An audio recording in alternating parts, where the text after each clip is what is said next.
प्रिय विद्यार्थियों, सिद्धार्थ शिक्षा सदन में आपका स्वागत है।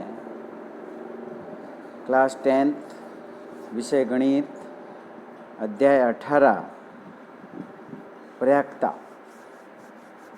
की एक्सरसाइज 18.1 के कुछ किताब में जो कुछ बातें नहीं बताई हुई हैं उसको मैं आज महत्वपूर्ण पॉइंट्स को वापस बता रहा हूँ, जो कि इसके पहले के वीडियो में नहीं बताया गया था क्योंकि वो किताब में लिखा हुआ नहीं था। तो इस हिसाब से मेरे मन से मैंने कुछ इम्पोर्टेंट पॉइंट्स नोट्स लिखे हैं। उस नोट्स को आप अच्छी तरह से पढ़ लेंगे तो प्रयाक्ता एकदम क्लियर आंसर आप दे सकते हो। जैसे सबसे पहले हम देखेंगे कि प्रयाक्ता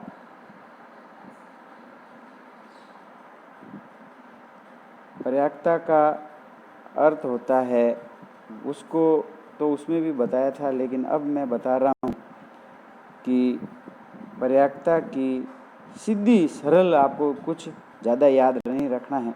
जैसे प्रयाक्ता फर्स्ट बता रहा है कि घटना के घटने की संभावना प्रयाक्ता कहलाती है और इसको व्यक्त करने के लिए P ब्रैकेट A या P ब्रैकेट E से व्यक्त किया जाता है। यानी P के बाद में P यानी प्रोबेबिलिटी हो जाएगी और A यानी कोई भी घटना हो जाएगी। अब इसको घटना को A से लिख सकते हैं या E से लिख सकते हैं।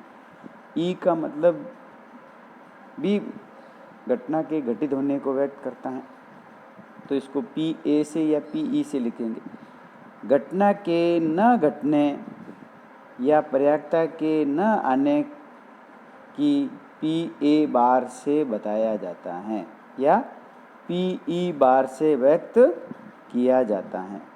अब इसके अंदर जो सूत्र है उस सूत्र को आपको अच्छी तरह से याद रखना है कि PA से लिखो या PA से लिखो, बराबर आ जाएगा घटना के घटने की संख्या बटा कुल संख्या।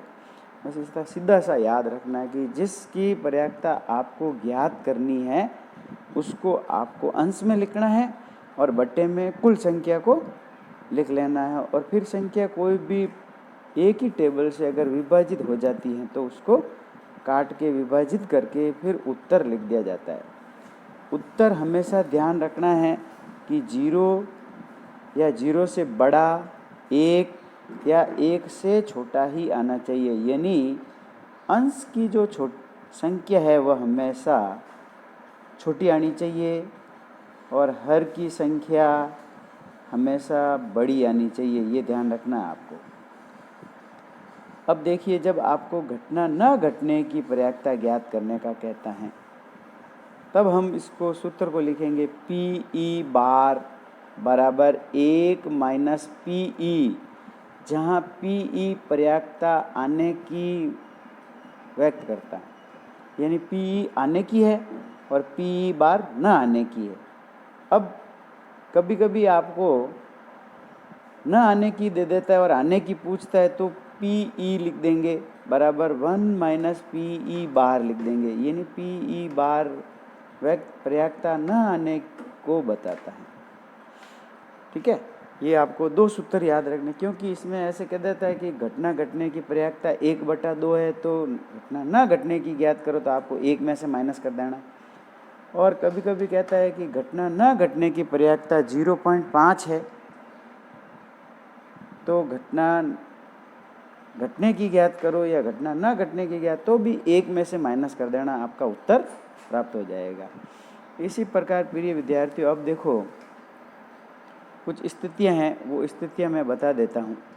जैसे पहली स्थिति है एक सिक्का की कुल स्थितियां 2 होती हैं, क्योंकि एक चित होता है और एक पट होता है। ये कुल 2 स्थितियां हो गई।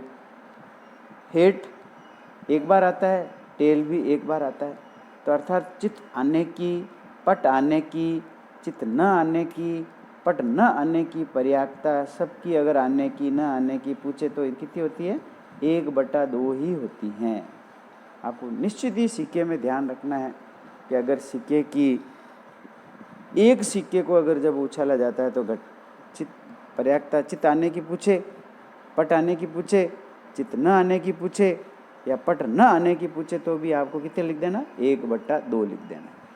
फिर दूसरा पॉइंट्स है हमारा कि एक सिक्के को 2 बार उछाला या 2 सिक्के एक साथ उछालना, तब इसकी कुल स्थितियाँ हो जाएगी, हेड हेड हो सकती है, टेल टेल हो सकती है, हेड टेल हो सकती है, टेल हेड हो सकती है। तो इसकी कुल स्थिति कितनी हो जाएगी, 4 हो जाएगी। अब इसमें से बहुत सारे प्रश्न बनते हैं जो कि इन स्थितियों को देखकर हम उत्तर लिखते हैं। जैसे कहता है कि कोई प्रश्न अगर कह देता है कि यदि एक सिक्के को 2 बार उछाला जाता है, बताइए कि 2 बार चित्त या 2 बार पट आने की पर्यायता ज्ञात करो। तो 2 बार चित्त एक बार आया हुआ है और 2 बार भी पट एक बार आया हुआ है, तो एक और एक कितना हो गया, 2, तो 2/4 हो जाएगी। फिर कभी कभी कहता है कि एकांतरत चित्त या पट आने की पर्यायता ज्ञात करो। तो एकांतरत चित्त या पट आने की पर्यायता भी 2 हो जाएगी, क्योंकि एकांतरत चित्त इसमें भी चित्त आता है, पट आता है, और इसमें भी चित्त पट आता है, तो इसकी भी पर्यायता 2/4। अब देखिए ये प्रश्न आपको इस स्थितियों से प्रश्न की भाषा को समझ के हल करना पड़ेगा। जैसे कभी कभी ये प्रश्न भी कहता है कि कम से कम एक चित्त आने की पर्यायता ज्ञात कीजिए। तो कम से कम एक चित्त इसमें भी आ रहा है, इसमें भी आ रहा है और इसमें भी आ रहा है, यानी 3 बार आ रहा है, तो अर्थात इसकी पर्यायता 3/4 हो जाएगी। ये ध्यान रखना है आपको, क्योंकि प्रश्न की भाषा को पढ़ के एकदम कॉन्फिडेंस से उत्तर लिखना तो राइट आएगा। फिर इसी प्रकार से तीसरा पॉइंट है हमारा कि एक सिक्के को 3 बार उछालना या 3 सिक्के एक साथ उछालना, तो इसकी कुल स्थितियाँ 8 हो जाएगी। और इसकी स्थितियाँ नीचे स्पष्ट लिखी हुई है किस प्रकार से इसकी स्थितियों को लिखा जाता है पहले, क्योंकि ये भी लिखनी बहुत ज़रूरी है, क्योंकि स्थितियाँ नहीं लिखोगे तो पर्यायता ज्ञात नहीं कर पाओगे। तो इसकी स्थितियाँ लिखने के लिए लिखेंगे H H H H, T T T 3 बार लिखेंगे, फिर एच 2 बार, टी 1 बार, फिर टी 2 बार, एच 1 बार, फिर एच टी एच, फिर टी एच टी, फिर टी एच एच और एच टी टी। देखिए इसको लिखने का बहुत ही सरल तरीका है कि पहले तो तीनों को लिख दीजिए, फिर 2 आगे लिखिए, एच एच और टेल टेल, फिर एक आगे पीछे लिखिए दोनों को विपरीत में, फिर पीछे एच एच और टी टी लिखिए और आगे अल्टरनेट चेंज कर दीजिए। इस प्रकार अब इसमें से कोई भी प्रश्न पूछता है तो उसको आप अच्छी तरह से समझें और फिर उसका उत्तर लिखें। अब ये तो सिक्के के आ गए, तो तीनों सिक्कों के बारे में भी प्रश्न पूछ सकता है, तो इस प्रकार इस प्रश्न को हल किया जा सकता है। फिर अगला पॉइंट्स है हमारे कि एक पासे को फेंकने पर कुल स्थितियाँ 6 होती हैं, और पासे में अंक जो होते हैं उसको भी ध्यान कर लेना है कि 1 2 3 4 5 6 होते हैं। अब अगर विषम अंक पूछे तो आपको पहले विषम अंक पता कर लेना है कि विषम अंक है 1 3 5, यानी उसकी कुल 3 स्थितियाँ हो गई। सम अंक भी 2 4 6, उसकी भी कुल स्थितियाँ 3 हो गई। फिर अगला पूछे अभाज्य संख्या पूछे तो 2 3 5 ही है। कई विद्यार्थी इसमें गलत कर लेते हैं, एक को भी अभाज्य संख्या ले लेते हैं, जबकि एक अभाज्य संख्या नहीं है, एक पूर्ण वर्ग संख्या है, क्योंकि 1 का भाग तो सब में जाता है, 2 में भी जाता है, 3 में भी जाता है, 4, और 1 का भाग 1 में भी जाता है। इस प्रकार से एक अभाज्य संख्या का मतलब होता है खुद का भाग खुद में ही जाना चाहिए या फिर 1 का भाग जाना चाहिए। इस प्रकार एक हम अभाज्य संख्या नहीं लेंगे। फिर हम कहेंगे पूर्ण वर्ग, तो पूर्ण वर्ग में लेंगे 1 और 4। फिर कभी कभी ऐसे प्रश्न भी पूछता है इसके अंदर कि 2 या 2 से बड़ा अंक आने की, तो 2 या 2 से बड़ा कहता है तो 2 भी काउंट करना है, 2 भी लिखना है, 2 3 4 5 6, यानी कुल अंक 5 हो जाएंगे। फिर कहता है 2 या 2 से छोटा अंक आने की, तो 2 या 2 से छोटा का मतलब 2 भी लेना है, यानी 1 और 2 हो जाएगा। इस प्रकार इसकी कुल स्थितियाँ 2 बन जाएगी। अब इसको अगर पर्यायता पूछे तो आपको सब अंक बता दिए। पासे और जब एक पासे को फेंका जाता है तो ये स्थितियाँ बनती हैं और इसका उत्तर इसमें से निकाल सकते हैं, आराम से याद कर लेना अच्छी तरह से। फिर आगे हम देखते हैं कि जब दो पासों को एक साथ फेंका जाता है तब उनकी स्थितियाँ कुल 36 बनती हैं, ये ध्यान रखना है। अब कैसे बनती हैं, जो कि नीचे स्पष्ट बताया हुआ है, क्योंकि एक पासा जैसे लाल रंग का है तो इसकी भी स्थिति एक आ सकती है, 2, 3, 4, 5 और 6, और ऐसे भी अगर हरे रंग का पासा और 1, 2, 3, 4, 5, 6 इस प्रकार से आ सकते हैं। अब इसकी एक टेबल बनेगी कि एक एक आ सकता है, एक 2 आ सकता है, एक 3, तो इस प्रकार से एक की पहले ऊपर वाले में से इसमें से एक और इसमें सब आएंगे, फिर 2 और 1 सब आएंगे, फिर 3 1, फिर 4 1, 5 1, 6 1, इस प्रकार से इसमें ये कुल स्थितियाँ 6 बनती हैं।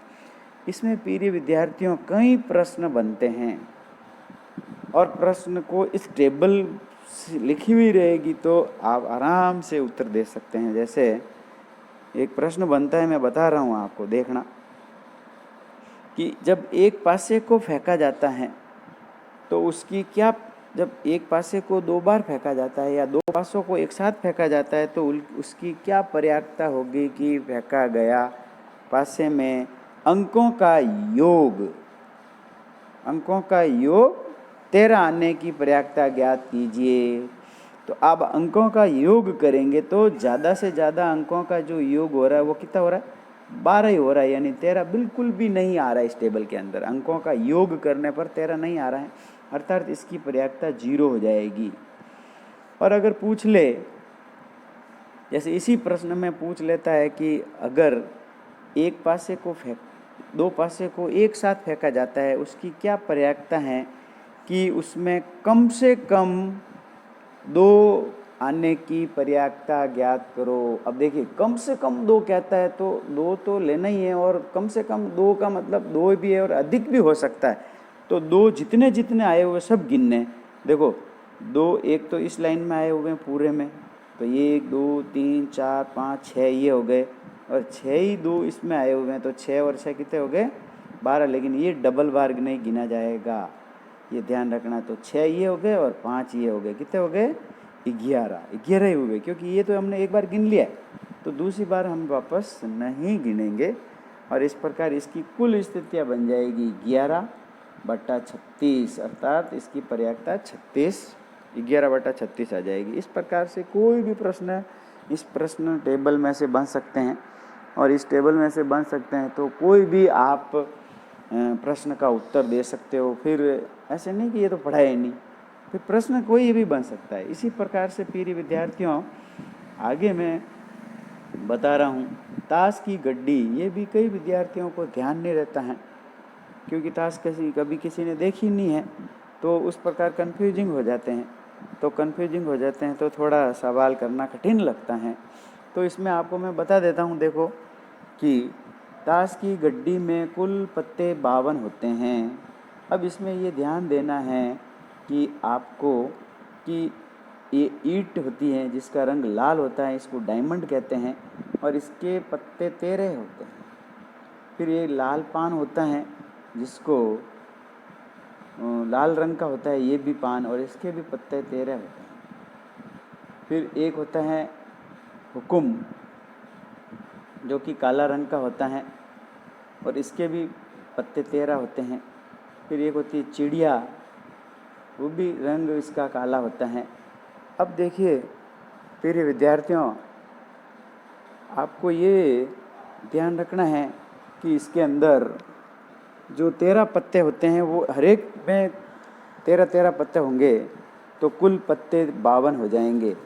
इस प्रकार ये ध्यान रखना है आपको कि 52 पत्ते हैं, तो 52 पत्तों की स्थितियाँ बन सकती हैं, उसको हम आराम से देख सकते हो। इसी प्रकार देखो, जैसे ईंट को जैसे डायमंड कहते हैं, उसी प्रकार हुकुम को स्पैड कहते हैं, स्पैड्स। चिड़िया को क्लब्स कहते हैं, क्लब्स। एंड लाल पान को हर्ड्स कहते हैं, हर्ड्स। इस प्रकार अब देखिए, फिर इसके अंदर काले रंग के पत्ते हुकुम प्लस चिड़ी 13 प्लस 13 26 होते हैं, जबकि लाल रंग के जो पत्ते होते हैं वह लाल रंग के पत्ते होते हैं पान प्लस ईंट होते हैं, जो कि 13 प्लस 13 26 होते हैं। इस प्रकार इसमें हर एक लाइन में एक एक इक्का होता है, एक एक बादशाह होता है और एक एक बेगम होती है और एक एक गुलाम होता है। इक्के को एस कहते हैं, बादशाह को किंग कहते हैं और बेगम को क्वीन कहते हैं, क्वीन, और गुलाम को जैक कहते हैं। तो इस प्रकार से ये नाम अंग्रेजी के अंदर हैं, तो आपको अंदर अंग्रेजी में भी ध्यान रखना है।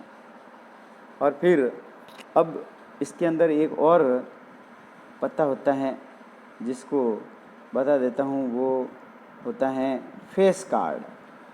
फेस कार्ड बादशाह, बेगम और गुलाम के तीनों पत्तों को कहा जाता है। और एक लाइन में 3 है, तो इस प्रकार से 4 लाइनें, तो कुल फेस कार्ड कितने हो जाएंगे 12, या इसको हिंदी में कहते हैं तस्वीर वाला पत्ता। तस्वीर वाला पत्ता फेस कार्ड भी कह सकते हैं। अंग्रेजी में पूछ लेता है कभी कभी ऐसे ही यूँ कि फेस कार्ड आने की प्रयागता ज्ञात करो। अब फेस कार्ड क्या जनरल भाषा हो गई इसकी, इसीलिए फेस कार्ड लिख देता है, कभी कभी चकराने के लिए तस्वीर वाला पत्ता लिख देता है। तो तस्वीर वाला पत्ता 12 होते हैं। अब अगर काले रंग के पूछ ले तो 6 होते हैं, और लाल रंग के पूछ ले तो भी 6 होते हैं। ये आपको ध्यान रखना है। अब इसी से संबंधित देखो एक प्रश्न है, जो कि इस प्रश्न को हम सॉल्व करते हैं तो कैसे उत्तर निकालते हैं देखते हैं। ये कहता है ताश के 52 पत्तों में से यदृच्छः एक पत्ता निकाला जाता है, तो इसकी प्रयागता ज्ञात कीजिए कि पत्ता हुकुम का हो लेकिन इक्का न हो। देखिए प्रश्न घुमा के दे दिया है, तो आपको थोड़ा सा ध्यान देना है कि 52 ताश के पत्तों में 13 ताश हुकुम के होते हैं।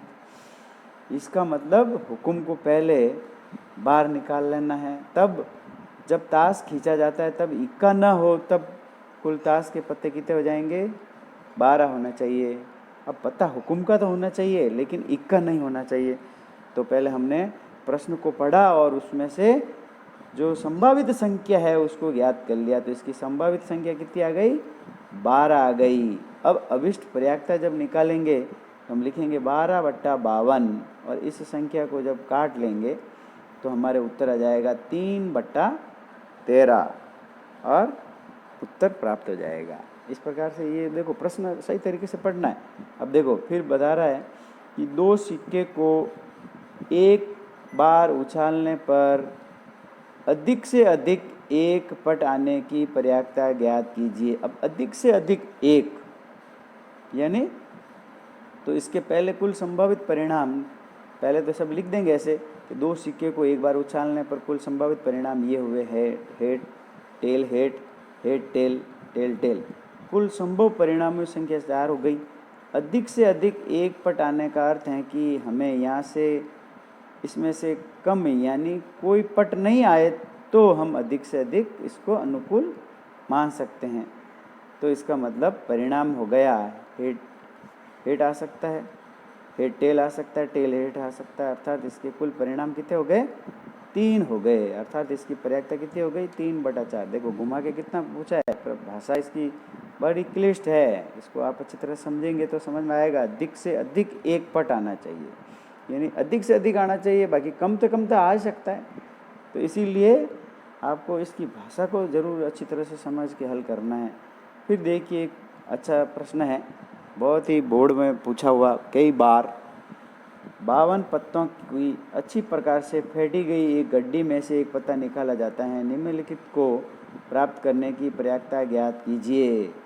तो इसमें पूछता है पहला क्वेश्चन कि लाल रंग का गुलाम, लाल रंग का पत्ता, पान का इक्का, ईंट की बेगम और हुकुम का पत्ता। सबसे पहले तो इसमें से देखते हैं कि इसमें कुल पत्ते हैं, वो लिख लेते हैं कि कुल पत्ते 52 हैं। अब पहला प्रश्न पूछा है लाल रंग का गुलाम, तो हम देखते हैं कि गड्डी में कुल गुलाम कितने हैं 4, जबकि लाल रंग के गुलाम कितने हैं 2 ही है, क्योंकि एक तो ईंट में है और एक पान में, लाल पान में, तो 2 ही हुए। अर्थात इसकी प्रयागता हो जाएगी 2/52। ये देखो सीधा उत्तर निकल गया। ये काट दीजिए, कटता है। तो फिर गड्डी में लाल रंग का ईंट व पान का होता है, जो कि 13-13 होता है। अतः लाल रंग का पत्ता प्राप्त होने की 13-13 होते हैं। अतः लाल रंग का पत्ता प्राप्त करने की कुल परिणाम हो जाएंगे, अनुकूल परिणाम हो जाएंगे 26, क्योंकि 13 लाल में होता है, पान में, और ईंट में भी होते हैं। तो इस प्रकार इसकी अगर प्रयागता पूछे तो हो जाएगी 26/52, यानी 1/2। इस प्रकार तीसरा प्रश्न पूछता है कि गड्डी में पान का इक्का एक ही होता है, अतः अनुकूल परिणामों की संख्या पान का इक्का प्राप्त करने की 1/52 ही होगी। इस प्रकार आगे देखते हैं, गड्डी में ईंट की बेगम एक ही होती है, अतः अनुकूल परिणाम इसका भी एक ही होगा, अर्थात ईंट बेगम प्राप्त करने की 1/52 होगी। इस प्रकार पांचवा प्रश्न पूछता है, गड्डी में हुकुम के पत्ता 13 होते हैं, अतः अनुकूल परिणामों की संख्या कितनी हो जाएगी? 13/52। इस प्रकार इस प्रश्न का उत्तर प्राप्त हो जाएगा। देखिए, फिर कटता है तो काट दीजिए। बहुत ही महत्वपूर्ण प्रश्न है, और अब इस वीडियो को आप अच्छी तरह से देखें, ताकि मैंने जो जनरल नोट्स लिखे हुए हैं उस नोट्स को भी कॉपी में उतार लें। किताब में, बुक्स में ये नहीं मिलेंगे आपको। इधर उधर बहुत सारी पासबुकें ढूंढनी पड़ेगी, सब जाके एक नोट्स टाइप मसाला मिलेगा। इस प्रकार इसको आप एकत्रित कर लें, और प्रिय विद्यार्थियों, चैनल को ज़्यादा से ज़्यादा लाइक करें, शेयर करें तथा सब्सक्राइब भी कर लें। Thanks for watching video. Thank you.